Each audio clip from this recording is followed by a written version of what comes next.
everyone, it's Pinnacle from Daydream Nation, and I've got Mike Ladano back to the channel. How are you, my friend? I am just grabbing a stack of rock here. I'm doing great. How about you? Doing well, doing well. This is the ongoing Deep Purple series on Daydream Nation, and I thought it was timely, considering it is the 50th year, to talk about Deep Purple Stormbringer. So this was the Mark III album, came out in 1974, the follow-up to Burn. What we are going to talk about is our first impressions of the album in the day, if we're that old, or how we heard about Stormbringer. Then we're going to do a song-by-song deep dive, and then at the end of the show, we're going to give our 2024 synopsis of whether we like the album or not. So, Mike, what was your first encounter with this album? The title track. I bought Deepest Purple, I think it was, in 1995. I'm going to say I bought Deepest Purple, and I heard the song Stormbringer, and I thought, well, why is there only one song from this album on this compilation? Because this song is great. I fell in love with the track, and I got a cassette copy, a used cassette copy at a local record store. Back then, $2 for an album that on CD was $30. No lie, because I imported a CD copy from Europe later on. And I knew of its reputation because there was a VHS tape out called Deep Purple, Heavy Metal Pioneers. You remember that? It was from the Joe Lynn Turner era.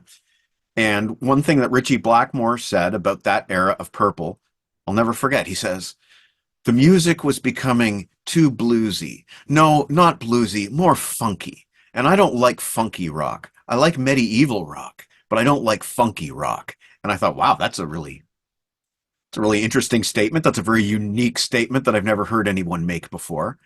So I knew it was going to be funky. And then I got that cassette copy. Loved it. I loved it. It took a bit to get used to because there was not a lot of heavy crunch to it, and there was on Burn, certainly.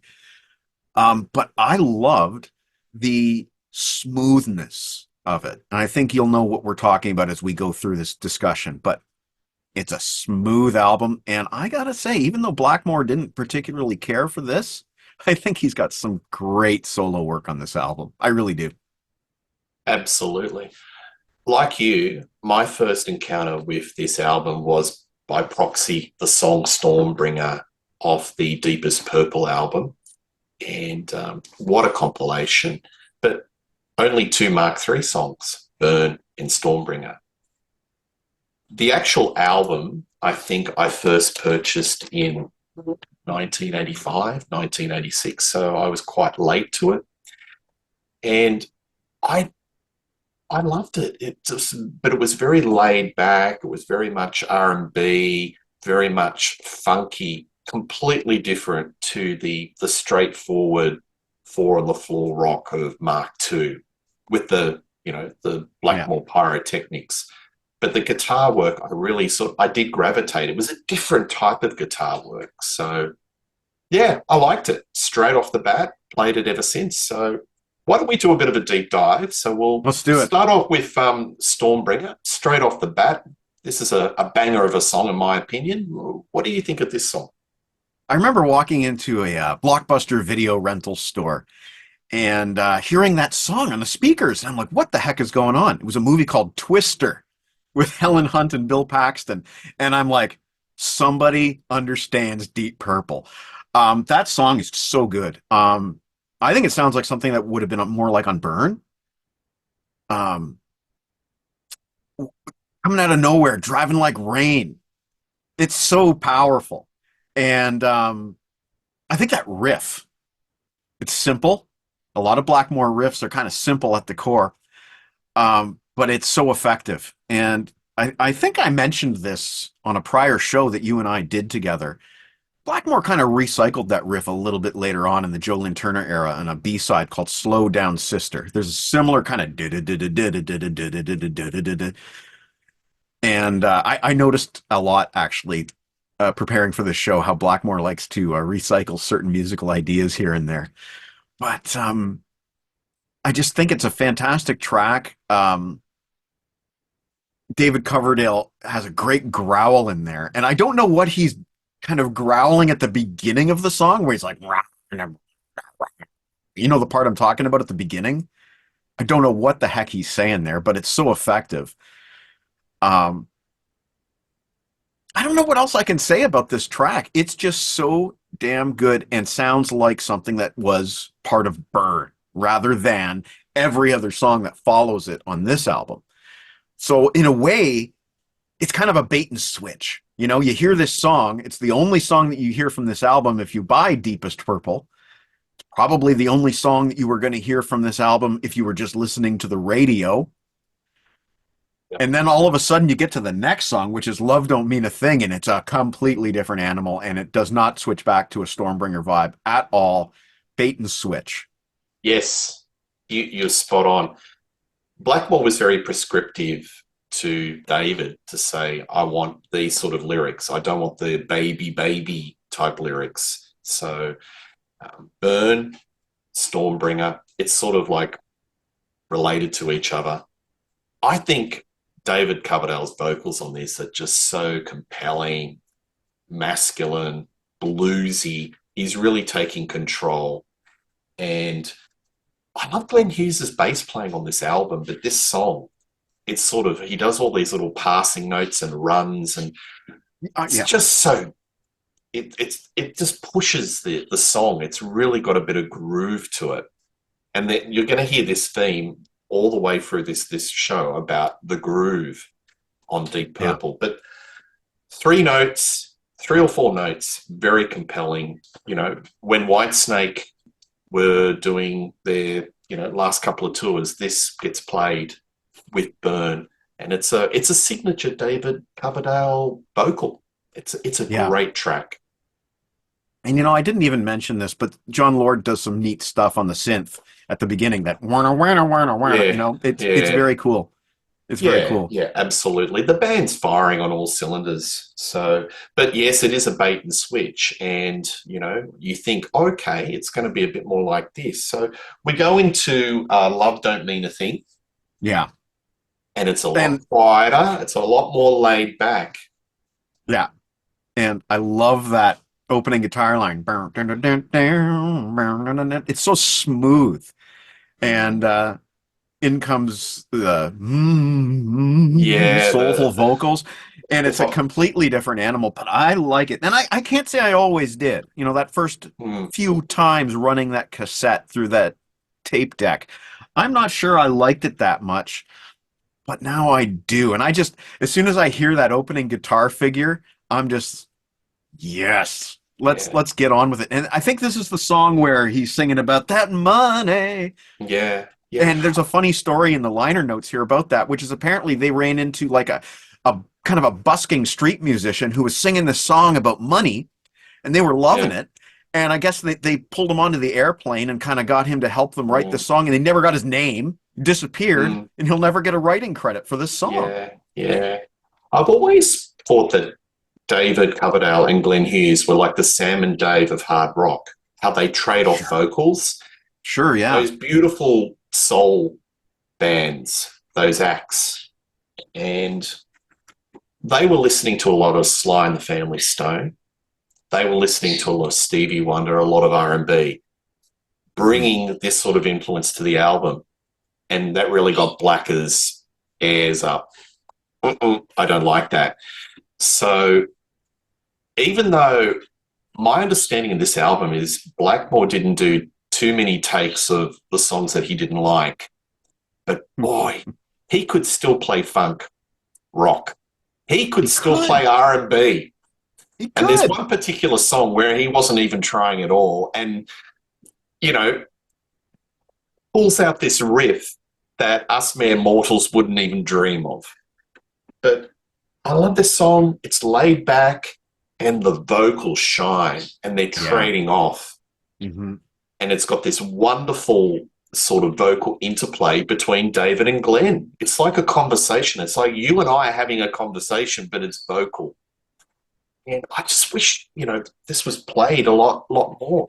I've got this in my head that in Australia, cover bands have always been pretty big since the 80s. I don't know if that's the state in Canada, but when you're seeing It live is. music, I've It got it is. in my head that I have seen a band that did a lot of R&B, soul music, Sam and Dave, and they actually covered that song.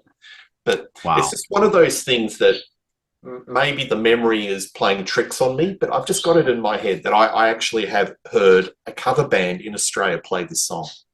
That's crazy. Yeah, but I love it. I love it, but it's completely different. It's a bait and Yeah. switch. Compare Ian Pace from the first track to the second track. Same drummer, almost two completely different styles, but he And still there's knows how to groove. swing. And their Boom, groove. kaboom, kaboom, chick. Yeah. Instead of, like the four on the floor, the rock, it's now, you know, Yeah. all the way through. Yep. Yep. He's the man. Ian Pace is the man. Holy man. I think this Okay, is so one of Glenn's finest moments. I was going to ask you a question. Is Holy Man the first Deep Purple song completely sung by Glenn Hughes? Yes. Okay. Took me Yes. by surprise a little bit when I first played that cassette. But it's a great track, don't you think? Also, Blackmore's guitar solo on that is so sublime, and you can tell he's picking with his fingers. It's so good. Blackmore probably hated the song, but his solo on it is so good. It's unexplainable by science. I think it's a restrained Glenn vocal, but he sings beautifully. Because the Yes. biggest criticism with Glenn is that he can oversing Sure. and he can go over the boundaries a little bit. Like if you look at California Jam, the things that Right. sort of irritate me the most is when Glenn just goes a little bit too showboaty. Yeah. The I would the agree with that. woes and various things, and it makes you think maybe it was the substances that he's using. I mean, I've got so much Mark III live material, bootlegs, and the worst excesses of that band was a lot of it was in Glenn's corner where he would just David's trying to sing and Glenn's just showboating. Yeah. But on this album, he kind of works within the parameters of the song, and his voice services the song, not the song servicing the voice. And it's just a nice, restrained, rich vocal performance by Glenn. I love it. I think it's one of his best. And I saw Glenn maybe 10 years ago. He's doing another round of shows this year in Australia, and he played this song, and it's top shelf Glenn Hughes. I wonder, Martin Birch, if he would be the one responsible for kind of reining in the excesses. He's a mysterious man, the old Martin Birch, and I've done a few shows with Peter Jones, and we've talked about good old Martin, and there's got to be a book or a documentary about him because he's had his fingerprints on, the holy scriptures of rock and roll or hard rock. But there's Yeah. a wild inconsistency where there are some where you think he's just having a cup of tea and just, okay, lads, you just mix it yourself, feel to it. But I think the production on this album is spick. Nice separation. Yeah. I don't know how much of an interventionist he actually is in regards to this performance, but yeah. Well, I concur with everything you said. Glenn's voice is really smooth on this, and it's a very pleasant listen. But those who are looking for, smoke on the water or mountains and snow, they're not going to find it on Holy Man. Yeah, yep. Hold on. What do you think of that track? Love it. I probably hated it when I first bought this album, but man, you're talking about swing. Hold on, Ian Pace has got that swing on this song. It's got some funk to it. I consider it one of my absolute favorite songs of Deep Purple Mark III. And I have to admit, I'm a sucker for it when David Coverdale sings "Come on, baby, light my fire." I love that. It doesn't sound out of place. It sounds perfect. one of the best combinations of Glenn and David that I've ever heard. Um, what can I say about it? I hope my enthusiasm is coming through because I absolutely love Hold On, and it's a great side closer. It was the side one closer, and it just closes it on a celebratory note. Um, I don't think they played that song live, but I might be wrong. They should have. Funny story. Black has hated this song, and he didn't want to play on it. They cajoled him, so he did one take only, and he played the solo on his thumb. What a And yet, solo! and yet it's great. Like only Ritchie Blackmore could intentionally try to sabotage a song and make it great. Yeah, because I think his headspace was Rainbow. Oh, yeah, he was already Ritchie there. Blackmore's Rainbow, because the big point of contention was he wanted to do a Quartermass song called Black Sheep of the Family. He brought it to the Correct. band, and they didn't want to do it. And Yeah. Well, he, there's also a story that while they were recording Stormbringer, he would come in and he would play something really amazing, and then the band would be like, "Let's jump on that." And he goes, "No, I'm saving that for my solo album." There's mm, always also that story, and when, ultimately, him and Dio were already in contact. yeah, they were. They were. It was very advanced. And you listen to some of the live tracks of Deep Purple Mark III, and there's these little melody skerrits. And you can go, oh, that sounds like Man on the Silver Mountain. Or, he's like Yeah, subconsciously, putting a few it licks was here and coming out. there. Yeah. Absolutely, literally. But hold on. Stax. This could have been Hmm. recorded on the Stax label. Yeah, It's got that sure. sort of soul R&B feel to it. I love it. This is a different style of album, but I love it. It's And showing it's a broad musical palette, completely different to Mark II. And you can understand why a lot of the Mark II that are used to that very direct rock and roll of Machine Head, their heads would have been, their minds mhm, would have just been blown away listening to this, going, what mhm. is this? Imagine putting this on in rock. It would sound ridiculous. Yep. So we go to side two, Lady Dubber Mm, Dealer. This is a bit more back to the traditional. I was going to about to say Whitesnake, but it's like a prototype of Whitesnake, but a bit yeah. more of a traditional Deep Purple sounding song. What do you think of this one? Great way to open side two with something upbeat like this. I don't think it's one of the best songs on the album. I think it's a little too stock to be one of my personal highlights, but it's necessary because you needed something with a little bit more punch after all of those soulful, melodic, laid back tunes. You need something like this just to remind people you did buy a Deep Purple album, that you didn't get the wrong record inside the sleeve. This is Stormbringer by Deep Purple, and here's Lady Double Dealer for you. I know they played it live. They had to, I think. Um, I don't know. It's a good song. I like the song, but I don't think it is a favorite. I would put it near the bottom for my ranking on this Yeah, album. yeah. Look, I think that it was song listed deliberately to be the first track on side two, to sort of say, okay, guys, this is Yep. traditional Deep Purple. Don't freak out too much. You know, sort of throwing a bone out there for the folk that are used to that more traditional Deep Purple sort of sound. But I think it's probably not the greatest song on this album, but it's a solid return to the sound, just to Yeah. it's like a reassurance track. It was necessary. Yep. Now back into funk. You can't get it Yeah. right with the one that you love. This is another one where Richie's doing a little bit of Oh my funk God, is he guitar. ever? He's doing Yes. total funk guitar. That's total funk. Yep. This is a brilliant tune. I love this tune. You can dance to it. You can slam to it.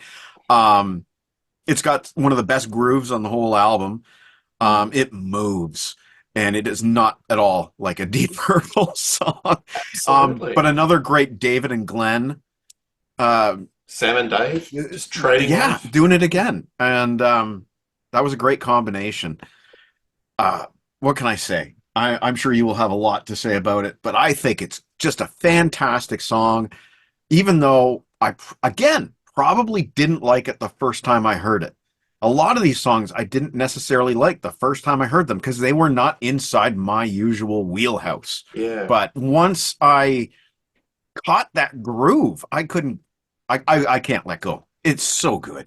yeah. Um, yeah, Just the vocal trade-offs, just wonderful on this. There's just so much happening sonically. You've got Glenn on that sort of Stevie Wonder, that high sort of octave pitch, and then you've got David on the bottom end with that low, growly Lou rolls, maybe a little bit of Joe Cocker coming in. They just work so well together, and yeah. this is a really great call and response type of track. But I wonder if this was released as a single under a different name, this would chart in the R&B charts in America. It'd be like top five.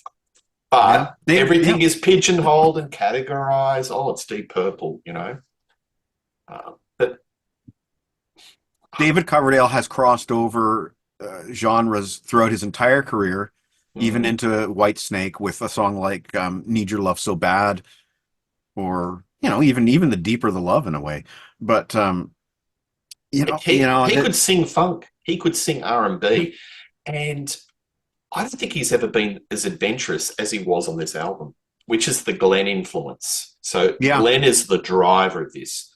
Like even with Trapeze, you listen to early Trapeze, there's a lot of R&B, there's a lot of funk influence. So Glenn is definitely the dominant personality, not Blackers, because I think Blackers is in the exit door. And It's I think kind that's of, the only possible explanation as to why this happened. Because you think about Blackmore, he had an iron fist grip on the band during like In Rock alpha and male. stuff. Yeah, and it's not like him to relinquish like this. It's It's not sort like of him. So it's contractual obligation, but folks, don't think as, oh, it's a contractual obligation. That means that the artistry is any less. right. He may think he's phoning it in, but what he comes up with is still in the template of being a kind of a funk and R&B album is nothing short of brilliance. Yeah. It's it's incredible how versatile every single member of this band is at the end of the day. Yeah. Because here's John Lord normally playing a B3, and here he's playing all these funky synths and stuff. Like, what a versatile player. Yes, John Lord's organ playing is really versatile. The little sort of chord lines, the little runs that he does, it just adds to the mix of this album. But I would have loved to have heard David Coverdale sing more R&B, sing more soul, because he's got the voice for it or had the voice for it. But it was never meant to be. He went more in a straight rock direction and progressively got heavier and heavier and heavier. But um, just even for an album or two, just to hear him tackling some soul classics or R&B, that would have been something I think Can he would have just been so successful. imagine an alternate universe where Whitesnake 1987 wasn't a huge success and he didn't try to replicate that on every other album. I could picture him doing something like what Rod Stewart did with his songbook series later on, just doing Please, please. classics. All right. Okay, Please okay. don't. That's a Show's bridge too over. far. Yeah, the show's over. All right, let's keep going. All right, so highball shooter. So this is like David Coverdale, double entendres. We're in Whitesnake territory. What do you think of this song? I equate it with Lady Double Dealer a bit. I think they're kind of brother songs. I personally I don't care for Highball Shooter. Again, it's one of those little reminders that you did buy a Deep Purple album, and it is the same band, but I don't think it's particularly a highlight. I know they've played it live. You know what? I tend to just listen to it and wait for the next song. I don't mind it. It's got a cheeky lyric. I like the lyric. Well, I'm a rock and roll preacher, not a Sunday school teacher. You ain't no shady lady. Always brings a smile to my face. I mean, David, nice little turn of phrase. But yeah, it's a straightforward rocker, but very much kind of the prototype for Whitesnake. And the album that they did after this, which was Come Taste the Band with Tommy Bolin, was even more so a prototype for Whitesnake. So you're Mm-hmm. starting to Mm-hmm. see the character of David Coverdale reaching formation. That sort of very macho, bluesy, alpha male character. But in this band, it's basically, I get the feel it's Glenn and him running the show, and probably Glenn is I don't know, maybe even the band leader, because he's bringing in so much of this funk and R&B influence. And Ritchie, Yeah. he's in the side because he's No, he plotting. abdicated. Yeah, He abdicated. he's plotting to go to Castle Wolfenstein and form Rainbow. So Yeah, that's a good way of putting it. And I think if I was to kind of speculate on my Deep Purple history, I don't think Glenn was yet in as bad shape as he would be come Taste the Band time. oh yes, that's where it really went off the rails. Yeah, But that's for another show. The Gypsy. What do you think of this love song? it. Again, very, very kind of White Snake again. But man, Blackmore's guitar in this is majestic. That's the word I'm going to choose. Majestic. It's so good. I know Whitesnake have covered this. Um, I think it's an album highlight. It kind of reminds me of not just Rainbow, but also some of the stuff that Blackmore was maybe doing earlier on. Maybe guitar wise, maybe even reaching back to Mark One a little bit. But I really love this song. I think it's an album highlight. I think it's a greatest hit. Um, Shoulda, woulda, coulda. But I think there's a lot of people out there that need to listen to Stormbringer all the way through, get to this song, because this is the second last track, and it's a heck of a good second last track. It's Oh, actually absolutely. a very Coverdale second last track. He tends to do a lot of sort of intense things towards the latter half of an album. This is on Mm, Coverdale Page as well, where he kind of does these intense things, and this is one of them. Um, he mm. loves gypsies, though, doesn't he? He's always talking about gypsies, and I don't understand the appeal there, but it's sort of a rock and roll thing, isn't it? It's I about being on think the road, I think.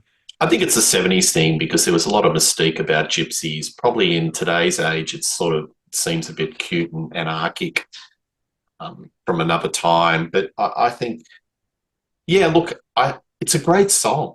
It really is. And Blackmore with those sweeping tones and bending the strings, he's making the strings sound like, I don't know, maybe like a cello, just bending the sounds. I love it. It Now, has so much atmosphere.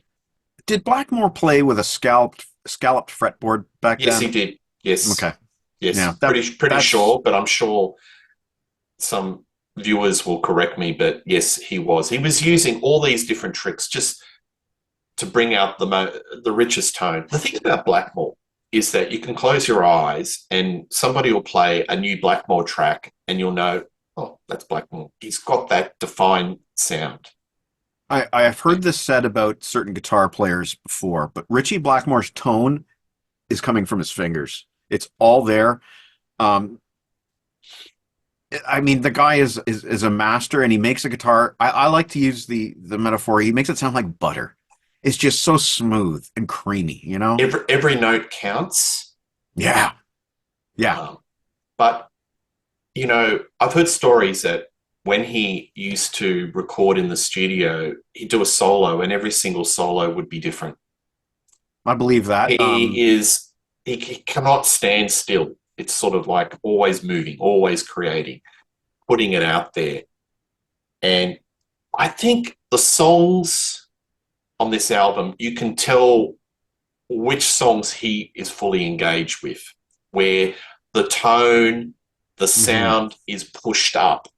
But the Hmm. ones where he's laid back, and they're more the vocal songs on this album, like Hold On, he's way back in the mix and he's not as engaged. But against all odds, you and I, as listeners, love those songs.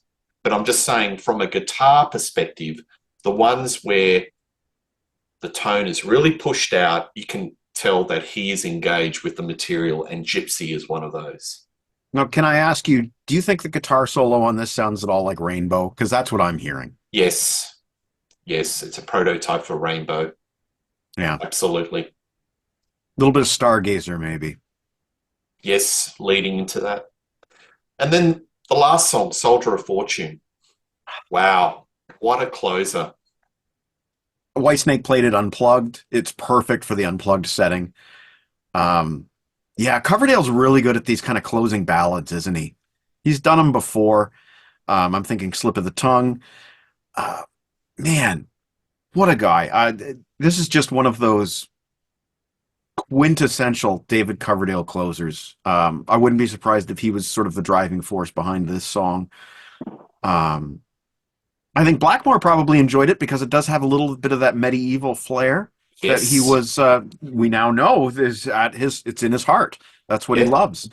So I think it's It, kind of odd to think of that as essentially Blackmore's farewell song because this is, of course, the last song that he would record with Deep Purple until the '84 reunion. So it's kind of weird to think of this as Blackmore's "See You Later." sign off. But then again, it does harken to the future. And David clearly loves this song because he has not let it go. And rightfully so. It deserves a lot of praise. Uh, Brilliant album closer if you don't mind closing on a ballad, which, hey, if you can do it right, if you can't do it right, but Yeah, trying to make a joke there, but it's yeah, unorthodox for Purple to close on a ballad. Glenn Hughes has said this is David Coverdale's best vocal ever, and I tend to agree. I think this is David Coverdale vocals at its most purest. sure, And yeah, it's really funny to think that when he did that drunken audition tape, John Lord was sifting through hundreds and hundreds of different sort of tapes, and they weren't getting anywhere. But he heard something, and he heard the tone. He goes, "Oh, we've got to get this lad in." And it was the tone. And the thing about Stormbringer and this particular song is the tone. It's just so pure. And if I did a show on top five Coverdale vocals, I'd say the track he laid for this one is right up there. You're spot yeah, on about Ritchie Blackmore. I think he's very engaged in this song. Blackmore Night, the medieval band that he's had for the last 20 years. yeah. They So, started in 97, 98. yeah, they have covered this song. So There you he go. loves it. So, well, there you have it.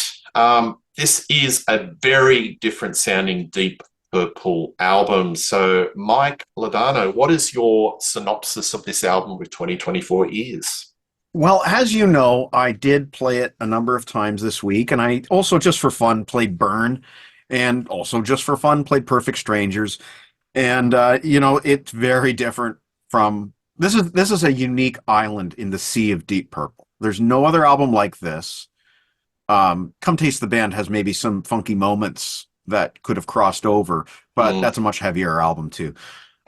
Like you say, there's some prototypes here for Whitesnake. There's some prototypes here for Rainbow. It feels like one of those odd duck albums that I love. I love odd duck albums in the middle of a band's discography. Much like yourself, I like to collect a band's discography, and I try to get every album if I can. mm, And this is a neat little bump in the road. I wouldn't blame any Deep Purple fans in 1974 for thinking, well, that's it, it's over. But it's just a bump in the road. They corrected the mm. ship, and of course, Perfect Strangers was really the return that we'd hoped for many years. I like it. I think fans should seek it out. You don't necessarily want to pay $30 like I did for that UK import. This is not the UK import, by the way. This is just the domestic 35th anniversary. The thing that really stung about that UK import that I bought was it had a little sticker on it that said "nice price," and I was like, "Not when you import it." But it is worth hunting down if you can find it on cassette or vinyl for $10 or whatever. Give it a chance. Give it a chance because I still love it to this day. It just takes a few listens to get used to, and if you acclimate yourself to maybe just a little different side of Deep Purple, I think you're really going to like it. I really do. I think there's some special songs on here, and I would give it a 4 out of 5 star rating. Yeah, I think I agree with you. Everything you said, well said, Mike. Thank you. I like the musical landscape. They're sort of expanding their musical horizons, bringing in R&B, bringing in soul, and there's enough rock crunch to keep the four on the floor folk out there satisfied as well. But it's definitely a black sheep of the Deep Purple discography. It's an Black outrider. sheep of the family, so to speak. Absolutely. But I'm glad it's there. And Yeah. for the record, again, Ritchie can play funk guitar and R&B guitar with aplomb. Mm-hmm. And And the and proof is in and the pudding. and absolutely, and the band's on fire. The Glenn Hughes, those beautiful bass runs, the funky bass runs, Casey with his glorious groove. I mean, he always had groove in Mark II, even for that matter, Mark One. But oh my God, on this particular album, there's just so much groove and swing. And John He's Lord one of my with those favorite little, drummers. oh yeah, and John Lord with those nice little keyboard licks. They're on Yes. fire. They're on Yes. fire. Definitely some Stevie Wonder influence on the John Lord keyboard parts. Definitely. Yeah. Well, there you go. Stormbringer, 1974, 50th anniversary. Where did the time go? Please, folks, check out Mike Ladano on Grab a Stack of Rock. Heaps of content. Wonderful, wonderful show. I will put Thank the you. link below. Tell us what you think of Deep Purple Stormbringer. Is it you rank it high in the discography? Do you like this album? Favorite songs? Please like and subscribe to Rock Daydream Nation. Heaps of content on this channel. More coming up in 2024. But one thing's for sure, you'll see Mike and myself talking about more rock during the course of the year. We'll see you soon, and cheers. Take care.